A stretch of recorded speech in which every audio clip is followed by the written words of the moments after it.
Hello there. In this episode, we're going to feel the power. In particular, we're going to look at the laws of powers, which are the same as indices. So there's a few things you need to know about this, and we're going to run through them in this episode. So there are laws that tell us what to do with powers, and powers are sometimes called indices, as I just mentioned. And when we're multiplying powers together, what we do is we add the powers if they're the powers of the same number. So for example, if we've got 2 to the power of 3 times by 2 to the power of 5, that will give us, that's the same as 2 to the power of 3 plus 5, which is 2 to the power of 8. But if you have an example where it's, say, 2 to the power of 3 plus 3 to the power of 4, then you can't add those two together because they're not powers of the same number. And then when we're thinking about dividing powers, you actually subtract it this time. So it's the opposite of what you do when you multiply, which you might have guessed. So say we've got 2 to the power of 5, and we take away 2, so we divide by 2 to the power of 2. That answer would give us 2 to the power of 5 take away 2, which is 2 to the power of 3. So 2 to the power of 6 divided by 2 to the power of 3. And another example, that would give us 2 to the power of 3 as well, because 6 take away 3 is 3. Now, we also need to know what to do with brackets and what we call raising to the power, which sounds quite invigorating. But all it means is if you've got, say, a number with a power inside a bracket and then a power outside the bracket, what you do is you multiply those two powers together. So that might sound a bit weird, so I'll give you an example. 2 to the power of 2 in brackets, all to the power of 3 outside the brackets. So 2 to the power of 2 in brackets and the little 3 outside the brackets. What we do to work out what the actual answer of that would be, we times the powers together. So 2 times 3 would give us 6. So it's the same as 2 to the power of 6. So I can say that one more time. 2 to the power of 2, all in brackets. 2 to the power of 3 would give us 2 to the power of 6 in total. And we also need to think about fractions. So if we've got a fraction that we want to raise to the power, so say we've got 1/2 and we want to square the 1/2, what you do is you actually square both the numerator, the top number in the fraction, and the denominator, the bottom number in the fraction. So if we take 1/2 squared, what we do is we do 1 squared on the top and 2 squared on the bottom. 1 squared is 1, 2 squared is 4. So 1/2 squared is the same as 1/4 or 1/4.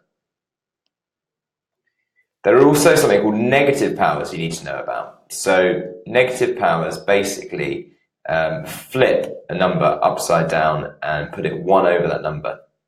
So for example, 6 to the power of -4 is the same as 1 over 6 to the power of 4. I'll say that again. 6 to the power of -4 is equal to 1 over 6 to the power of 4. So 1 divided by 6 to the power of 4. And then there's roots. You need to know about roots, which are basically square roots, cube roots, etc. And if you do something to the power of a fraction, that will give you a root. So if we've got, say, 3 to the power of 1/2, that is the same as the square root. I get the square because that's the denominator on the fraction. 3 to the power of 1/3 would give us the cube root, which again, I get the cube because there's a 3 at the bottom of the fraction. 3 to the power of 1/4 would give us the 4th root, again 4 from the bottom of the fraction. Now you also need to know about any number to the power of 1, just gives us that same number. So say 4 to the power of 1 is 4, 1 million to the power of 1 is 1 million, 10 to the power of 1 is 10. And finally, you need to know about x to the power of 0. So anything to the power of 0, that's why I called it x, absolutely any number to the power of 0 is equal to 1. So a gazillion to the power of 0 is 1. 1 to the power of 0, 1. 10 to the power of 0, you guessed it, it's 1.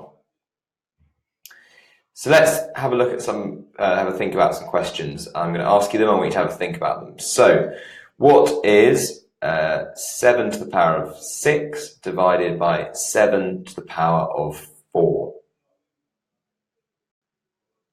Well, the answer to that would be 7 to the power of 2. Because what we do when we're dividing, we subtract the powers. 7 to the power of 6 divided by 7 to the power of 4 is 7 to the power of 2. I'll ask you a multiplication question. So if we've got 4 to the power of 6 times by 4 to the power of 2, what would that give us? Well, hopefully you got the right answer.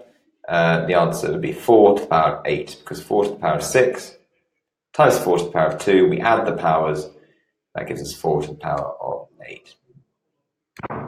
What about 100 to the power of 1? Hopefully you got that was 100.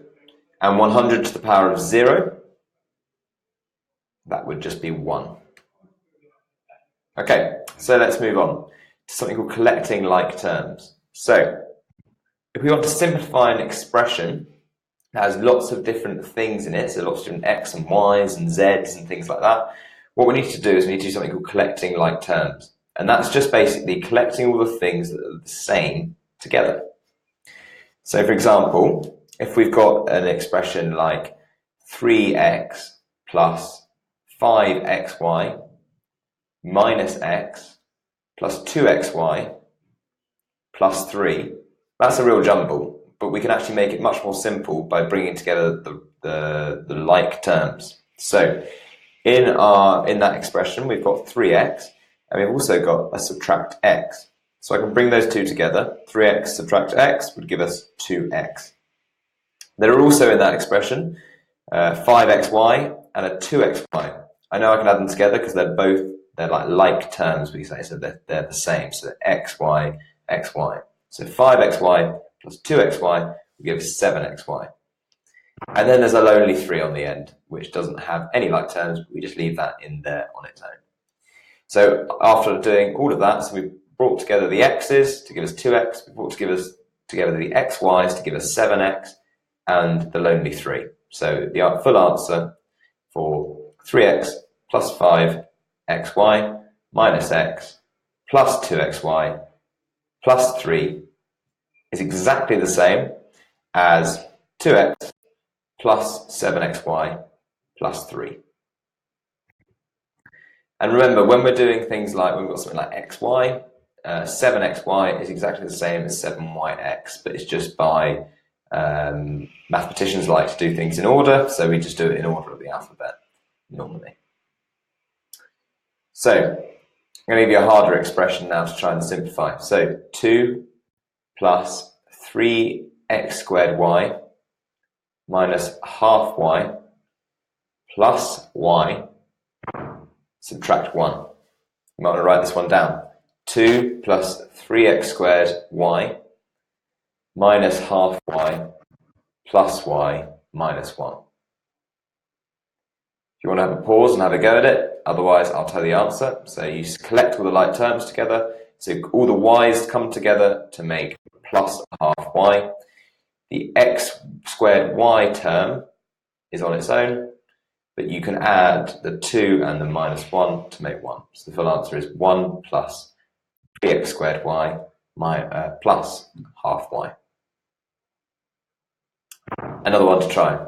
So simplify x squared plus 4x minus 2x squared minus 4 plus y plus 8x.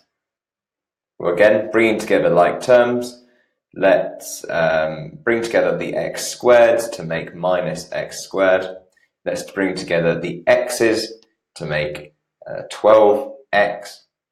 There's only one y and there's only one just number on its own. So the full answer is minus x squared plus 12y plus y minus 4.